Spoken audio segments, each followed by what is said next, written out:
Oh my god. Alright, put the popcorn down, y'all. Man, one of these days I will be part of this compilation.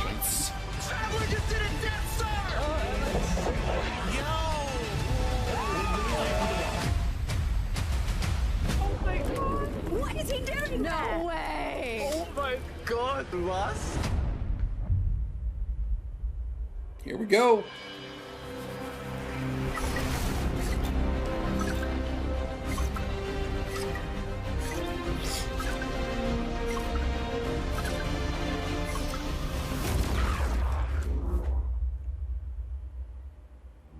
Thanks for tuning in, y'all. Like many of you, I've been playing games as long as I can remember. They're a core part of what makes me who I am. Way ahead of There's this you. Way ahead of deeply you, Obi. rooted, often unstated mission of games to keep adventure Yo, those PlayStation alive. sneakers?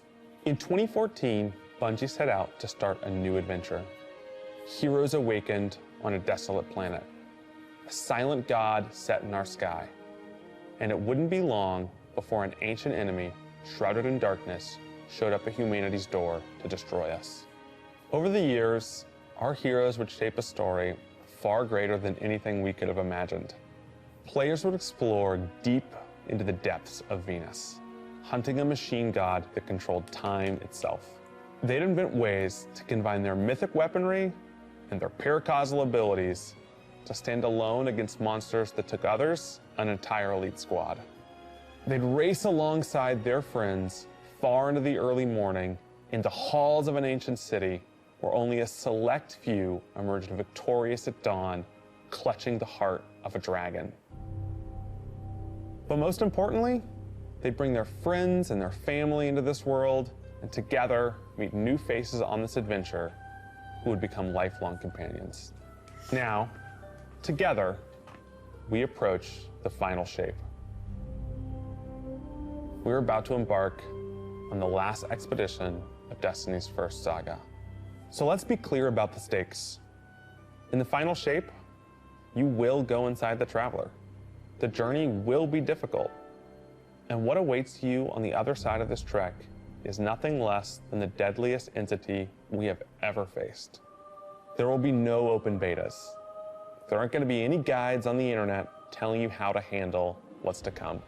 Whether you've been with us from the beginning, joined us somewhere along the road, or are looking at Destiny for the first time, anybody who shows up on launch day is going to be greeted with this same uncharted world, a vacuum-sealed experience begging for you to be the first person to peel it open.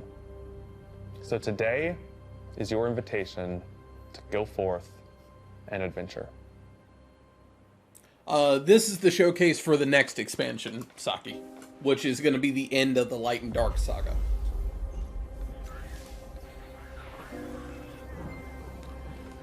Y'all need to leave me alone. Seriously.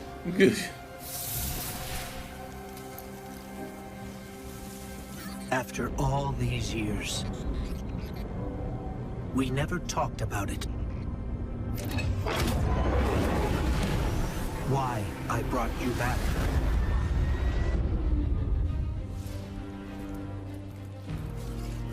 Dude. Why you were chosen.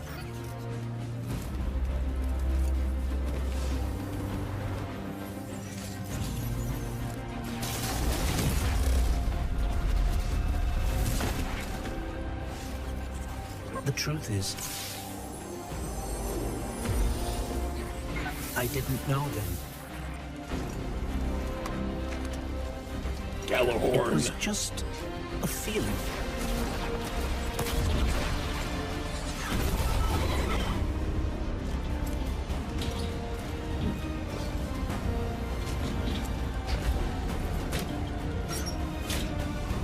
But I know now. After all we've seen,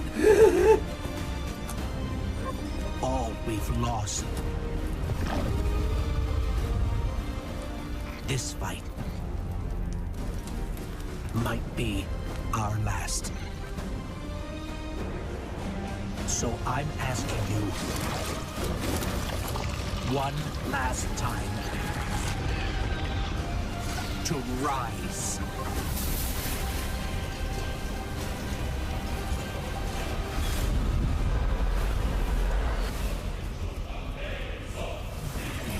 An axe?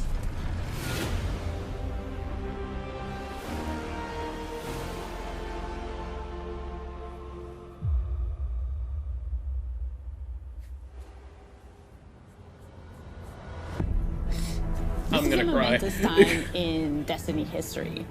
We've been building to this moment for the last 10 years. The final shape is the conclusion to that journey. This is a moment in gaming that, as a developer, you just don't get very often. Guardians and allies are fighting the biggest threat that the universe has ever seen in this big culmination of the Light and Darkness saga. When we were thinking of what the final shape could be, that was one of the best a lot of trailers different they ever things. did. It needs to pay off this epic confrontation with the Witness that we've been setting up for years. It has to bring you closer to your allies in the Vanguard. It has to be this place that like makes you feel nostalgic for the entire journey you've been on.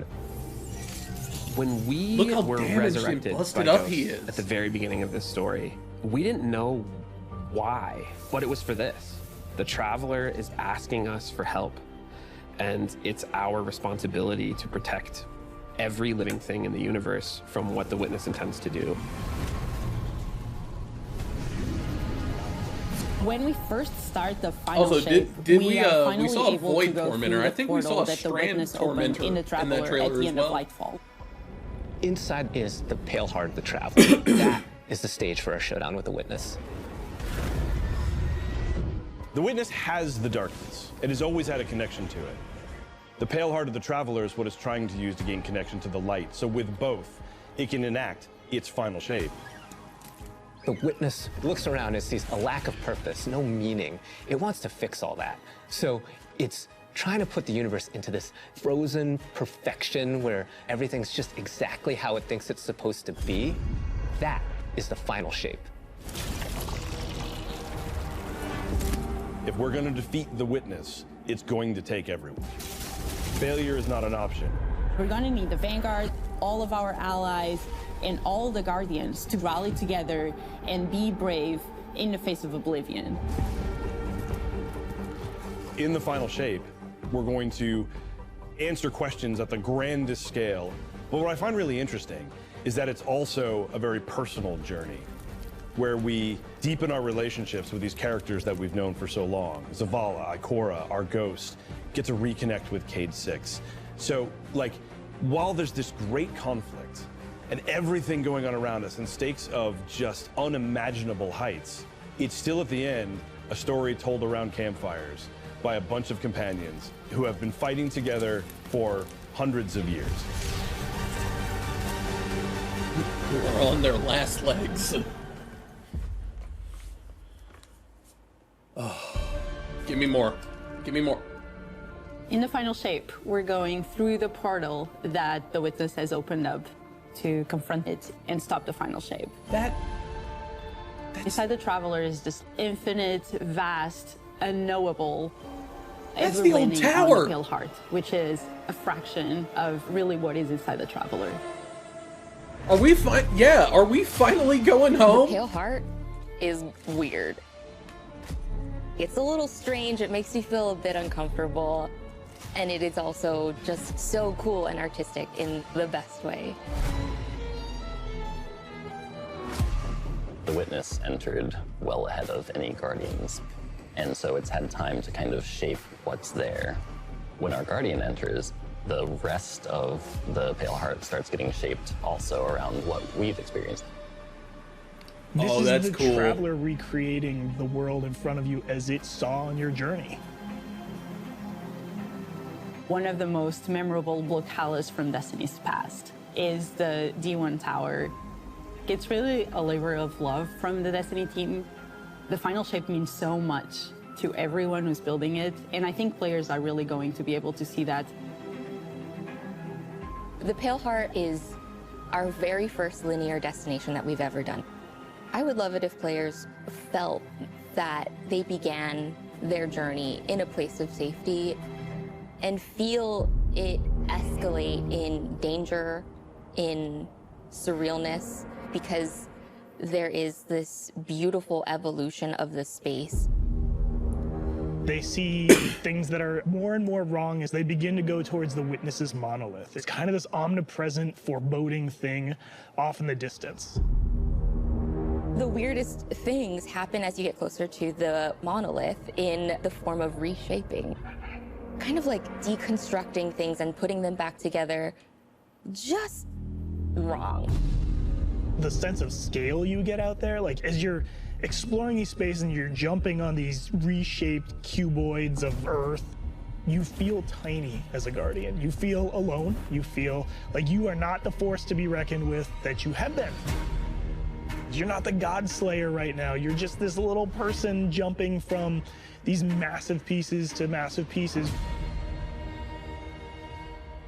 One of the things that we really tried to also capture is that the Witness keeps throwing everything it has at you.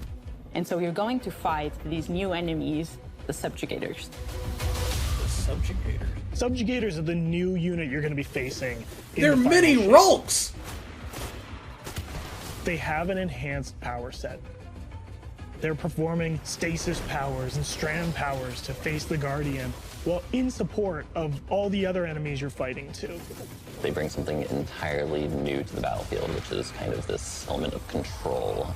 They're back there pinging away with stasis abilities, throwing crystals at you, freezing you in place, tangling you up. Okay, that is We're badass focusing in you me. on I like it. The campaign, and only the campaign. It's the most important thing in the universe at that moment. You have to stop the final shape from happening. And for that, we do need the help with our allies. And so we're going to make sure that the core Vanguard team gets back together. Zavala and Ikora and Cade. The campaign is just the start of the Pale Heart. After you've reached the monolith and finished the campaign, we open up the entire destination. And so the entire Pale Heart is going to react to you and what you are doing. Really? The campaign in the final shape doesn't really end with the final mission. The raids are where you defeat like the big bosses. So it's only natural that when you are going to confront the Witness, you're going to do that in the raid. But that might not be enough. This is a moment where we need to rally all Guardians to be able to overcome the final shape and the Witness. Yo, the highway from the beginning of D1.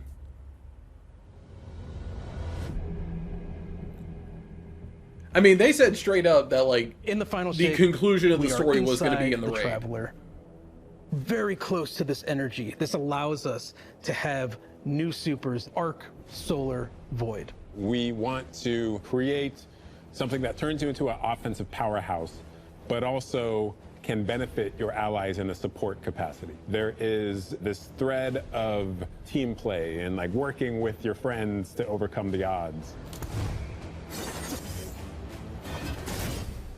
The Warlock Super is this ultimate expression of solar energy coursing through your Guardian. This Solar Warlock Super is a callback to Radiance from D1. Other than Shut Golden up, Gun, Mo. Don't be a this is the pessimist. only other first-person super in Destiny right now. Your melee's like all these projectiles going off, doubling the amount of projectiles. Your grenade almost being sentient as it searches around, hits a character, bounces off, and goes to another one. And you're so overflowing with this energy that you are also giving it to your allies, allowing them to have their solar weapons supercharged, applying Scorch when they're shooting. The new Solar Warlock aspect, when I cast my Rift, it is going to create this little solar soul that when it sees an enemy, it launches part of itself out and hits the enemy and explodes and scorches them. It just feels very alive. Solar buddies? Oh, I love it. Twilight Arsenal. Twilight Arsenal? A layered super. This is the only ranged one-off offensive super for Titans in the game. The Titan jumps up into the air, summons this giant void axe, throws it, summons another one, throws it, summons another one, looks at a different group of enemies, throws it. And when these axes fly through the air, they stick into the ground or an enemy, do their void gravity thing where they suck a bunch of energy and enemies in and then explode. But that doesn't destroy the axe. The axe sticks around. Oh my God, yes! Pick up that axe and start wailing on enemies with it. This super is insane to me. The Void Titan aspect, I press and hold my grenade button to consume my grenade and turn it into the shield. The more damage it takes, the more it charges up, and then I can release that, and it creates this blast that deals massive damage. Oh God, yes! The Hunter Arc super. Arc is all about finding the shortest distance between 2 points. The Hunter kind of rears back, takes this knife and throws it across the world, and then is able to blink to its position, do the slash that just decimates anyone nearby. One really great thing about that is not just you do it once, but you're able to do it 3 times, along with devastating attacks each time you do it. Yo, we're gonna be able to do Kingsglaive shit. We take our staff, we twirl it in the air, which propels us upward. It creates this burst, which amplifies you and any allies near you. It almost makes it feel like you're playing a fighting game, right? Like these combos that you're chaining together to do these different moves. It like takes that sandbox to the next level. The more aspects we have, the more capable. That dude we don't are know to do nothing that. about It feels like you're like games. riding the lightning, you know? Like that instantaneous, like. That was good, but I think it's more like. You know? I like it. I like it.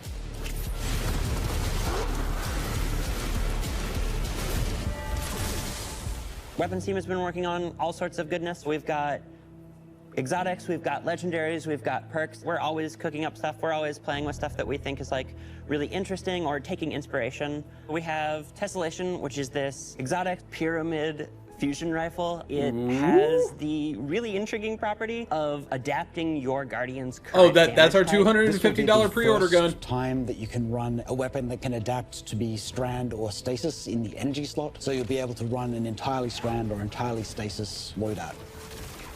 Tessellation has the additional property that you can special reload to reshape your grenade and suck it into the weapon, and then fire out a super destructive single projectile. What? What's the one specific exotic that I can make that's like really zany that you would like right now? What if Golden Gun was a sniper rifle? What if you could harness the might of the Traveler? You know, we had a moment where we saw that Traveler Beam cutscene. I know people on Weapons went, I kind of want that. You're like, that is incredibly dope. So we've got this opportunity to bring back these iconic Destiny 1 weapons, but really turn it into something that feels unique in Destiny 2. We have to bring Kvastav into the fold. Yes! Yes! Exotic pulse rifle. And Dragon's I spoke it into existence! In the world, burn it all. In the final shape, we have new weapon subfamilies coming, broadening what existing weapons can be. Really, like, bordering on exotic functionality. So, for example, we've got a rocket pistol sidearm subfamily. We always liked the special ammo sidearms. This fires tiny, slow-moving rockets. They hit very hard, do a bit of AoE damage.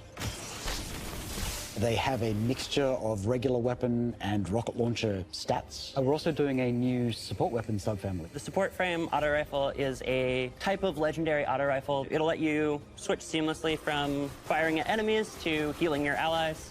Oh, nice. I'm really excited to bring it to dungeons and keep my team alive, honestly.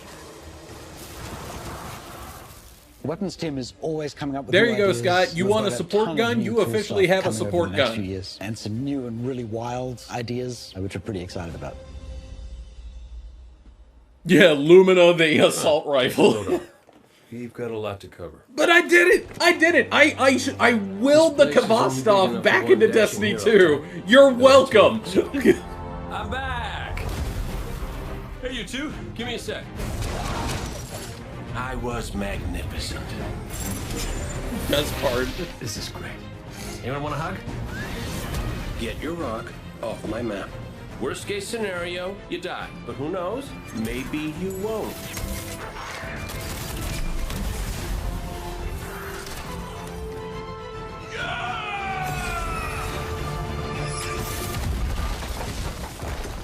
Well, better get back to it.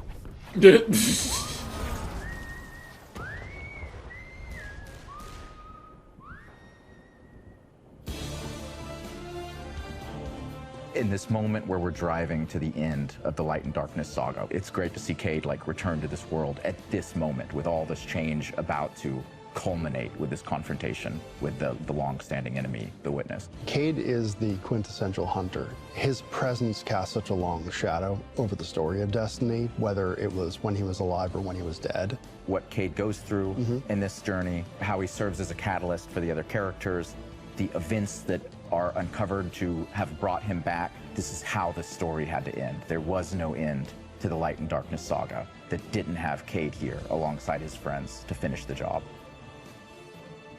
Once we started digging into the nature of the Pale Heart, I think that crystallized Cade's role as a guide.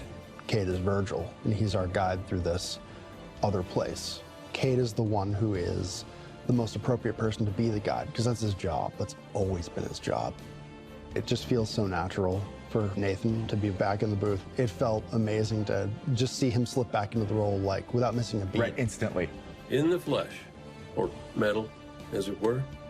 Cade's the glue that's always held Zavala and Ikora together. Having him back puts them in a position of questioning where they've been and what they've done without him. You think about the journey that Zavala's been on and how he's been taken down this dark path, and you think about the weight that's been on Ikora, having to hold the Vanguard together, having Cade's voice of levity and brightness that he brings to that group. I think it's going to be great for them. Well, at least we have each other. We want people to take away that sense of reunion and that idea of like the gang being back together for this moment. I'm here now. Wherever the hell here is. Okay, so my theory was kind of correct, that he was going to be kind of like your spiritual partner while you're inside the Traveler.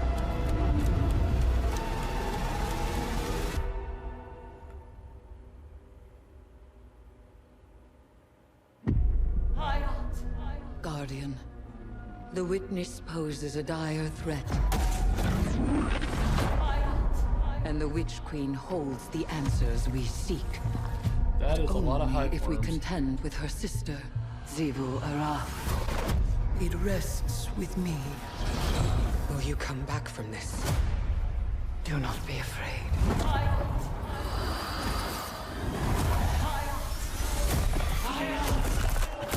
Oh, shit! Bring me your tithes. Huh? You now wield hive magic and have entwined it with your light. Assault the Spire, Guardian, and open the way to our tithes.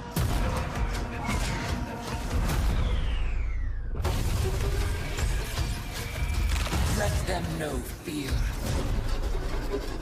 The death of whispers, and they do whisper. Fight in my name, Guardian.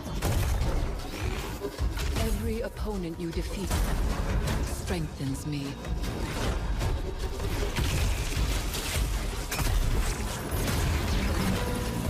My appetite rises for your brutal tribute.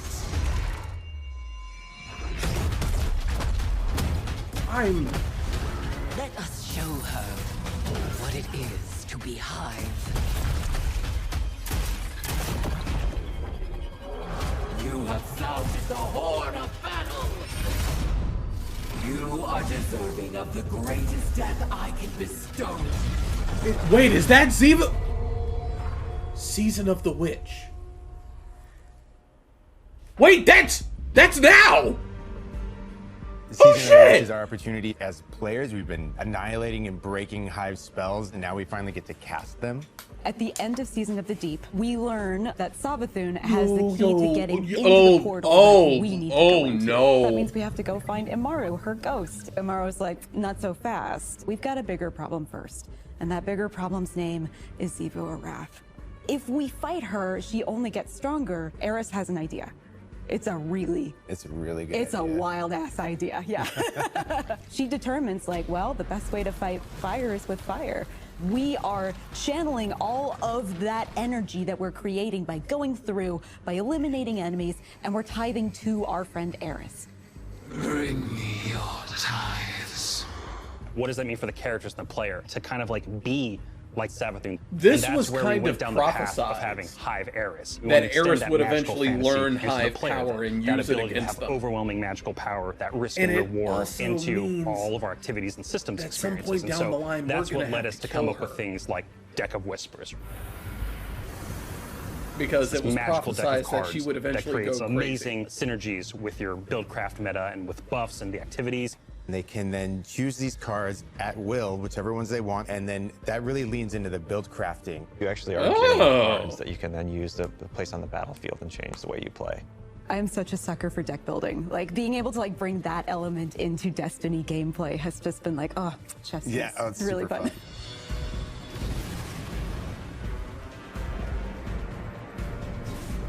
So we've got 2 brand new seasonal activities coming with Season of the Witch. We've got Of course. Altars of Summoning and Savathun's Spire. Savathun's Spire is our new 3-player offensive. You're doing a lot more with the Lucent Hive magic, but it's got a high amount of combatant density. It's got additional random encounters that you can come across. The Witch's Spire, So it's deep Savathun's dive. Spire was like her reliquary for all these different magical experiments as she was learning the light. You're there in order to learn as much as you can in order to become a master spellcaster, right? To become like Savathun. The Altar of Summoning's activity is really exciting because you can spend like 20 minutes in it or you can spend 2 hours in it. It's a 3-player experience that you can hop in and hop out of. As you're going through this activity, you're filling the tithing bucket. As that tithing bucket is filled up, you'll get progressively more rewards. And then finally at the end, it'll cash out and you'll get a whole mess of rewards. Okay, okay. So yeah, We really it's a wanted to high make sure it's a that high there was version of home Deep Dive. That's for good any because exotic Deep mission Dive content was coming well in done. seasons after the year has passed. And so we developed what we're calling the Exotic Mission Rotator. Right away, we're getting Presage, Vox Obscura, and Operation Seraph Shield. This is some of the most fun content the team has making. It's some of the content the fans and players of Destiny love the most. The most exciting thing, outside of just the missions themselves, is that every time we put a mission inside of that rotator, the exotic that comes alongside of it will become craftable. Yep, you can now craft exotics. With Season of the Witch, we have a brand new Vex lo-fi PvP map coming. It's really exciting. It's got a bunch of really tight gameplay experiences. We wanted to make sure that we focused the combat a little bit more. With the new Vex network map, we really wanted to make sure we hit is like, hey, you're Oh, shoulder hey, to there's shoulder more Igneous often. Hammer. There's not as much deep sight lines that you're interacting with. And a lot of the flow of the map is actually built around this like kind of central pillar of the Vex network that you're orienting around. And there's also some modes coming too, right?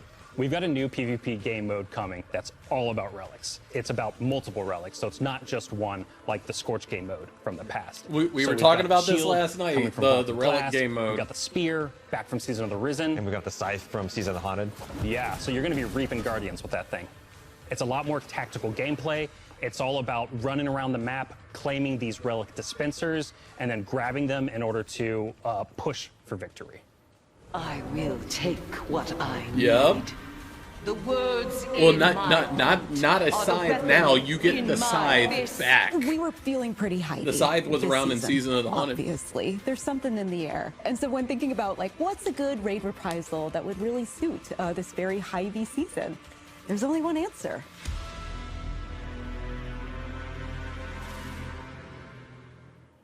Wait for it. I have seen what the Hive call a god. We have our homework, chat.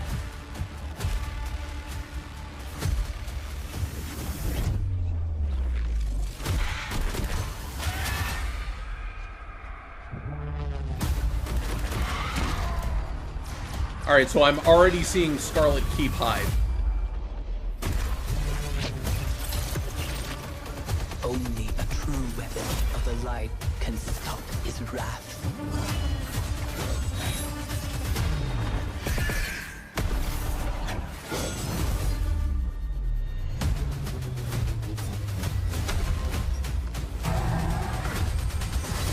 Oh, I'm gonna enjoy this. Ooh, that looks nice. Saki, if we beat day one, give me that. Give me the ring. Heading into the final If we beat shape, day one, we give me really that. want to rally all Guardians at the end of the Light and Darkness saga. We want to reduce those power barriers as well as catch people up on key story beats and make sure that they have We got our homework assignment, team. Time connecting with other players. In the final shape, we're trying to find ways to make power more simple and easy to understand, and also lowering the barrier to entry. It's going to make it easier for players who have not been able to jump into game easily because they were held back by the challenges in grinding for the power levels that are required by these different activities. One of the major changes that's going to be happening starting with the final shape is there are going to be a certain number of activities that are going to be power fixed. So it doesn't matter kind of what power level you are going into it, you're always going to be able to approach it. There's still going to be tiers of difficulty that you can do, things that are just meant to be experienced a certain way. Things like Nightfall strikes that will still have power enabled, and that's where we're really going to focus the whole power climb. The raids, the contest modes that everybody loves to engage with, that experience is fundamentally going to be staying the same. I'm excited for this because I think there will be a lot more clarity for players in terms of understanding the relative difficulty of things, where they sit now in the spectrum. One way that we're trying to do that is making it easier for new players to engage with you. So we're introducing something that we're calling Fire Team Power. You can actually bring your friends along to play any dungeons and raids in the game without having to wait them to be at a certain power level. The person with the highest power in your fire team is actually going to bring all the others close to their power level, which means that there's no barriers really for any other Guardian to join you in this high-level content. When it's combined with Fireteam Finder, it also allows you to find strangers, people you've never played with before, and have that same experience. That's all regardless of the power level of you and the rest of the people. Yeah, there's going to be a power boost in the final shape. They're going to boost us that's coming 2,000. in Season 23, aimed at helping connect and find other people to complete the best and most aspirational content in Destiny. We have a tag system that allows players to be able to say, well, this is my play style. I'm really chill. I'm anti-sweat. I'm just really here to have a good time. Exactly. Tags really allows players to show a little bit more personality, show a little bit more about what they're about. I think what's really great about it is with this launch, we're also looking at including inclusion tags. As an example, one of the inclusion tags that we have are for colorblind players. Hopefully the inclusion tags will bring players closer to finding their community and even closer to the people that they're playing with. So once a listing goes live, players will be put into a listing lobby where players can gather, they can communicate with each other. So we wanted to make it as convenient and as easy as possible for players to not just sit and stare at if you don't have cats in your tags, get out of my fire team. As a gamer who's typically more solo, I'm especially excited about this because it really is about helping reduce that anxiety and burden that comes with trying to make a new connection.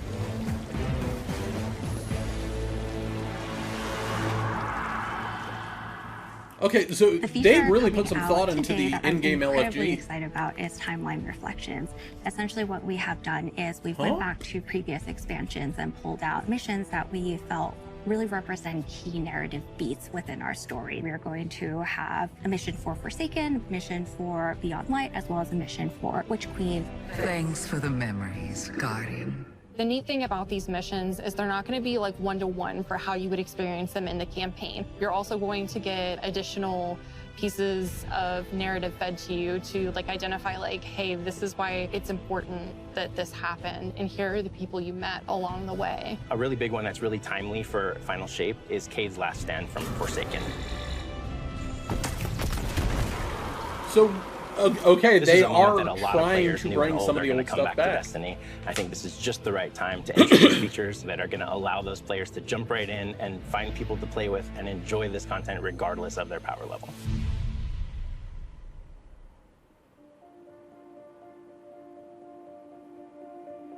We're reaching the end of this 10-year journey. What comes next? The episodes. And the new way we're going to tell stories moving forward. What's really important about episodes is that it's a really big shakeup to what we've been doing. Instead of providing 4 seasons a year, you are going to get 3 larger episodes. And so the first 3 episodes in this coming year are called Echoes, Revenant, and Heresy. Really? It's coming right after the final shape. And the theme for the year is going to be all about the consequences and aftermath of the final shape. I think what's really the cornerstone of the episode model that we're building is the 3-act structure.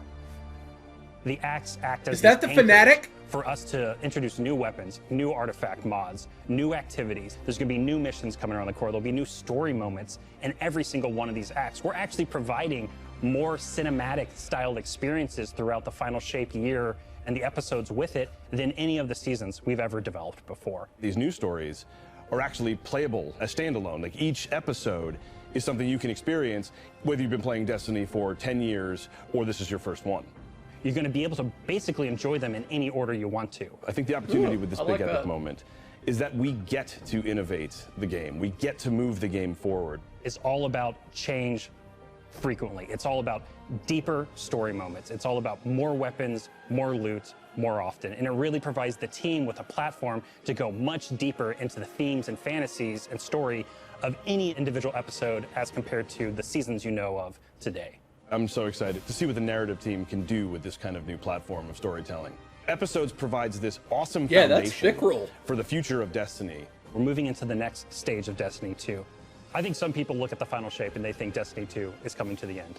And in many ways, it's the opposite. We're leaning in. We're putting the pedal to the metal. Episodes provide us a new, innovative way for players to engage with Destiny 2 throughout the year. Oh, man. What makes a guardian a guardian? Devotion, bravery, sacrifice. Also, yeah, please pay tribute to Lance Reddick. For a reason. Showcase Lance and showcase Keith David. Please do it. Guardian. Guardian? Eyes up, Guardian. Shaped by the fires of each new battle, we are forged and sharpened into what we must become for the fight ahead. We are the final line that halts the second collapse. All of us. Every Titan. Every Warlock. Every Hunter. What is it the Guardians say? Devotion inspires bravery. Bravery inspires sacrifice. Sacrifice leads to death. The line between light and dark is so very thin. Let's cross it together.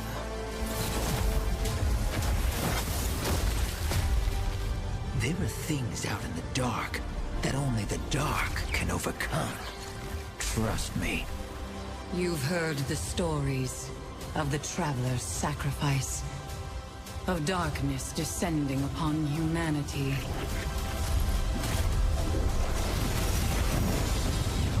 Our purpose is its end.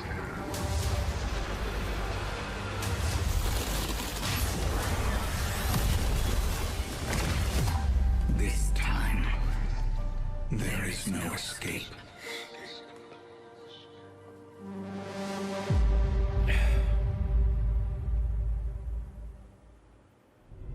It's going to be an exciting year for Guardians.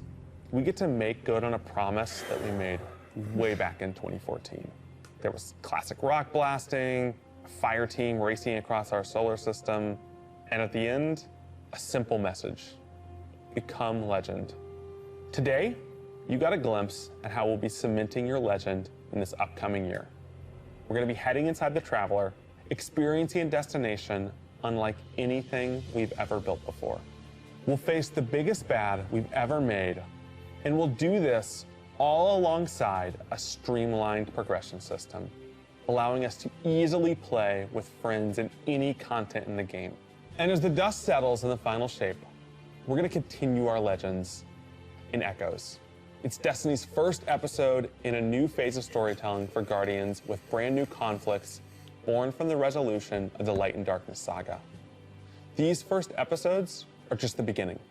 But if you're chomping at the bit to see how the Light and Darkness saga is going to kick off the future of Destiny 2, we've got a ton of great content for you to jump into today. Going live after this, we've got Season of the Witch, with a new story, new weapons, new armor, new activities, and new PvP content, all alongside a series of story catch-up missions, allowing any of your friends to jump into the game and get up to speed on what's happening in this world. Then, next week, a brutal reprisal of Crota's End is going to join the ranks of our aspirational content. I can't wait to see you all in the throne world as we learn more about the final shape and how we can stop it.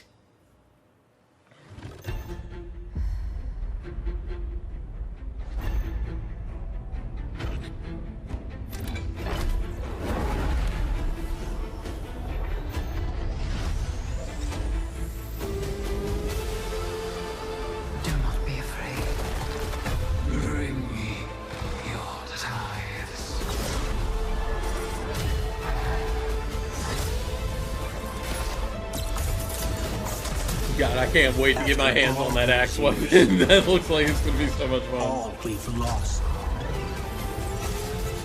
This fight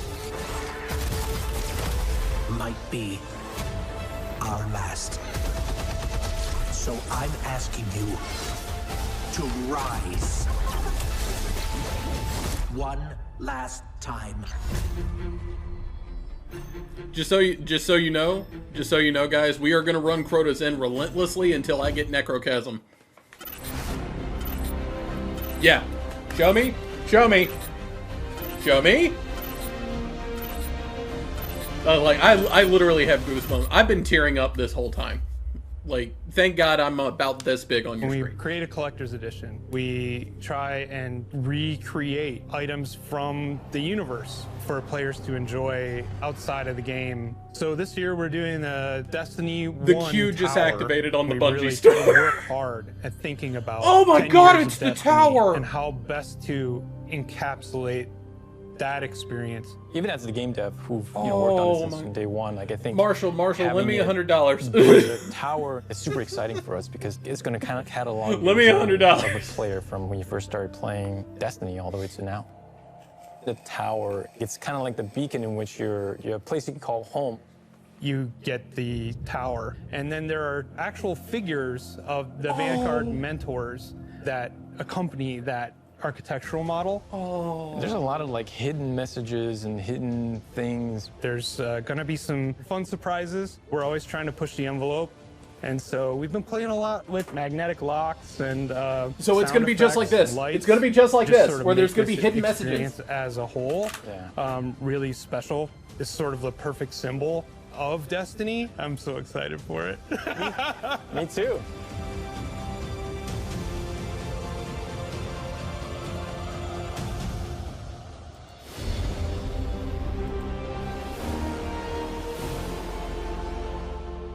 Oh. I need it. I need it. I need it. I need it.